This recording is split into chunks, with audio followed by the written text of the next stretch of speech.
Hello, welcome to the Warrior Well podcast. It's a podcast intended to support our Valley Christian parents and their children and their wellness. I'm CJ Clark. I'm a wellness counselor here at the school, and this is my colleague, Miss Jane Bahu. She's a licensed marriage therapist, marriage and family therapist, and also the wellness coordinator at our school. We've spoken with a lot of different parents. We've looked at parent feedback and surveys, and something we've heard consistently is that parents want to figure out how to better help their child make wise decisions, which makes so much sense to me. Like I, as a parent, see my son or my daughter making decisions, and I try and figure out how can I help them? How can I support them? They're eventually going to be on their own one day. How can we help bolster their skill sets so they can really thrive going forward? And so with that, Jane, I'm curious, what do you think about wise decision making? What are some overview kind of ideas, or what comes to mind when you think about making wise decisions? The overarching concept that strikes me is self-awareness. And when I think of self-awareness, of course, it includes so many things, from culture, our ethnic identity, to our environment here in Silicon Valley, at a Christian school. Of course, those things are informing our self-awareness and our beliefs and whatnot. But for our purposes, in terms of making wise decisions, the values that we carry, our faculties, making decisions through our logic, our emotions, and our soul, our heart, our head, and our gut, and then also our mindset. Yeah. Okay, so that's great conceptual stuff. We're in the mind here, but let's try and muddy it up. Let's make it a little bit dirty. Let's try and bring it to the real world. So let's assume, I've had this happen before, where we're RSVP'd to go to some event with our child, and then all of a sudden the brakes hit, and they're like, no, I don't want to go because that person's going to be there. And my child's pretty social. I don't know how your kids are, but how would you handle that to try and help build that responsible decision-making muscle, or that wise decision-making muscle, so that they don't just kind of quit on it? Like, how do you enter that with them? How do you, coach me through. How would I? Okay, so the first thing that I notice about that particular scenario is that the child is making the decision based on high emotion. Okay. So the first thing you want to do is help your child temper that emotion so that they can go back and get access to more of their logic. Okay. So you validate the emotion, like it sounds like they're angry, maybe resentful, a bit bitter that this intruder is raining on their parade. So validating the emotion with something that we often call name it to tame it. So naming the emotion, helping your child express that emotion, that oftentimes helps the emotion to process itself through, so that your child has more access, like I said, to their logic. Okay. And then with the logic part of this, you mentioned that your kid is social, right? So we know that this kid values connection, and their connection in this scenario has been breached by this person. And so they want to otherwise go to this party because they value bonding with people, and friends are important to them. So in the scenario here, we want to say to our kid, even though you're upset about this person being here, I know that it's really important for you to be in communion with your friends. So what can you do in order to ensure that you can still go to this party and not be upset by this person's presence? Can you ignore that person? Can you bring a game that your other friends like to play?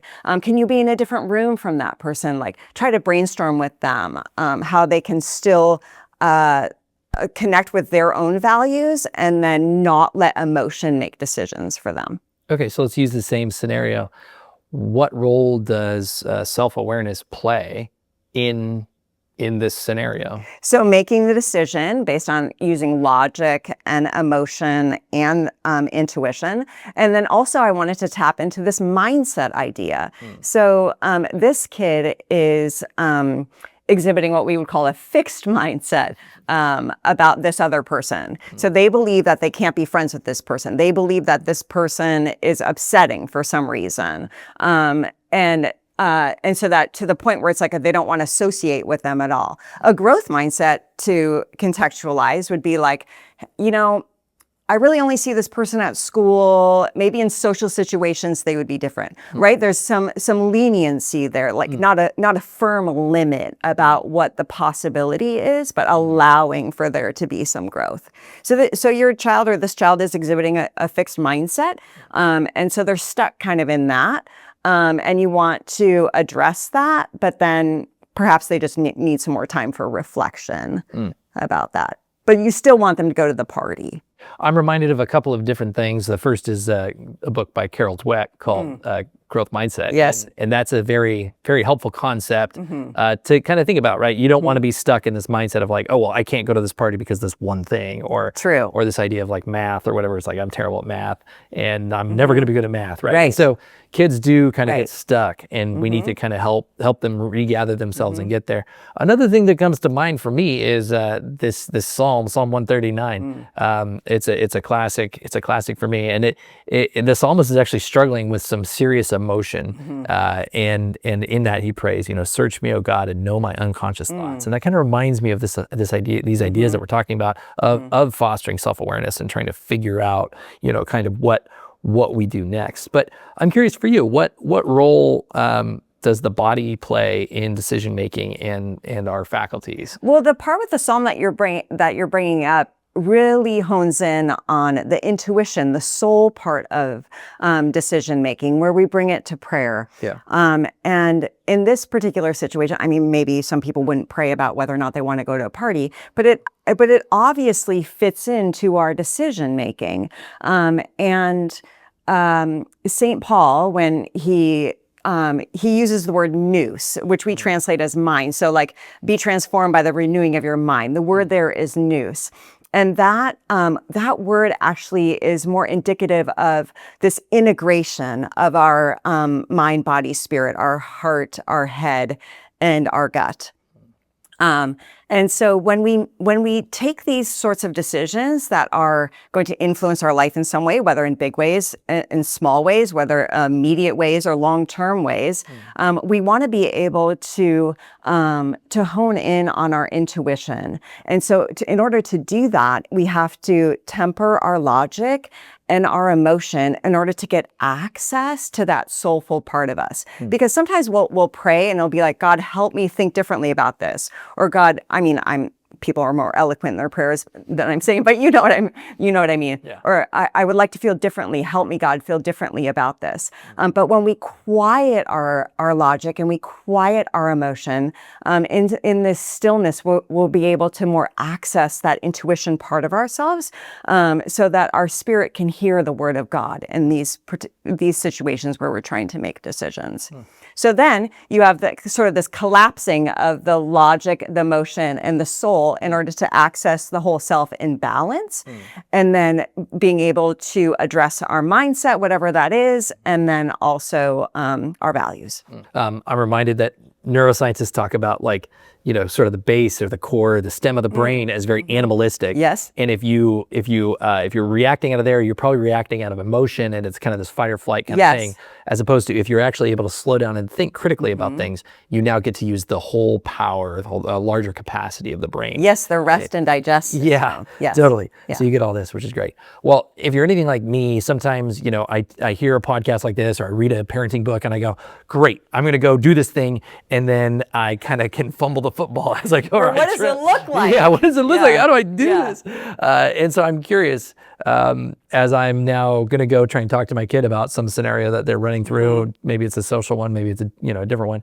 What are some helpful tips for parents as they're navigating? So let's do tips and then like a practical flow. Okay, so one thing that I do want to ensure that parents understand is that we're emphasizing choice here.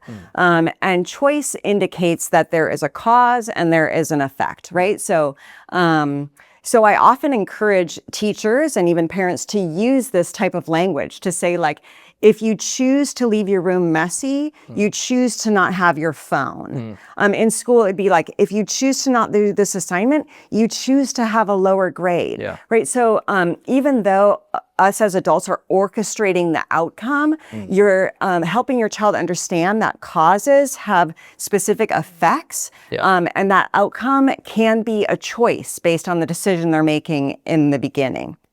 And so using that type of language can oftentimes be very helpful for adults to use. Cool. And then in terms of flow, so let's get practical. You have a decision that needs to be made, like your kid is wanting to join an activity, or wondering if they should be friends with somebody, or taking more classes, or choosing an elective or whatnot, right? Like those sorts of decisions that that students and our children are making. So you get practical, you do a pro and con list, prioritize that list, like even you can rate the things within the list, like these are the things that are most important to me, and then go down the list to get your thoughts organized. It's really important that for our brains that to allow us to make good decisions, we need our thoughts to be organized. And then we take it into the imagination. So what would it feel like? What would it be like? Like, what do you see happening if you make this decision? So we've gone from the logic, and now we're integrating the emotion. And then after all that's been organized and kind of laid out, then the prayerful centering part of things comes into play. So that's all been organized. The brain doesn't need to think about that anymore. And then we can access that centering part of ourselves to see what the voice of God is leading us to do. Beautiful. Yeah. So wise decision making, the way you find it here, is kind of being able to pull these strings together of the self. And it's kind of like, I got my thoughts, my feelings, my emotions, and now I'm able to have all these things and I can make a good decision. And I imagine, we didn't say it here, but if it's a big decision, it's probably a bigger, longer process. Pros and cons lists, pro and con lists are great. However, if it's really brief, we're probably gonna have a much shorter process. Right. Right. I grew up, my family of origin, we give a lot of advice. I love advice sometimes, but at times it can be a bit stifling. What do you think about, how does advice play into this whole process of making a wise decision, or helping coach your child to make a wise great decision? question. Advice can be very important, right? We have a lived life, and life is a great teacher on experiences, and so we want to give our children guidance. However, sometimes we jump too soon to advice without allowing our kids to do the process on their own. And that's what we want to be able to do, right? Is like give the power to our children to be able to make decisions in their life that are based on their values and an integrated sense of making this decision through their self-awareness. And so advice can be a bit off-putting, right? In terms of like, what you want your kid to decide, and so you're front loading them with that information without allowing them to process it on their own. So some advice giving, great, especially if your child's asking for advice giving. And sometimes we want to step in too, like if we feel like our kid is like, I don't know what I want to do, we kind of fill in the blanks. But sometimes that's because our kids just need time to reflect. So if you're getting a lot of I don't knows or then allow your child to take a step back, journal, reflect, pray, and then come back to you to see like, hey, how are you feeling about this now? What are your thoughts? Beautiful. Yeah, it's almost like each opportunity to make a decision is like a muscle that they get to work out, and maybe there's times to step in and help them, and maybe there's other times where especially if we've been here before, right, it's like, hey, let's help you build this skill so we can do this. Well, thank you all so much for joining us today, the Warrior Well podcast. Hopefully that was helpful for you all. Give us a shout out or an email and let us know how this was. We're interested in your feedback. This is part of a quarterly series that we're doing. We'll have a podcast per quarter and also a newsletter headed out to hopefully support you and your child's wellness. Thanks so much for joining us today. Thank you.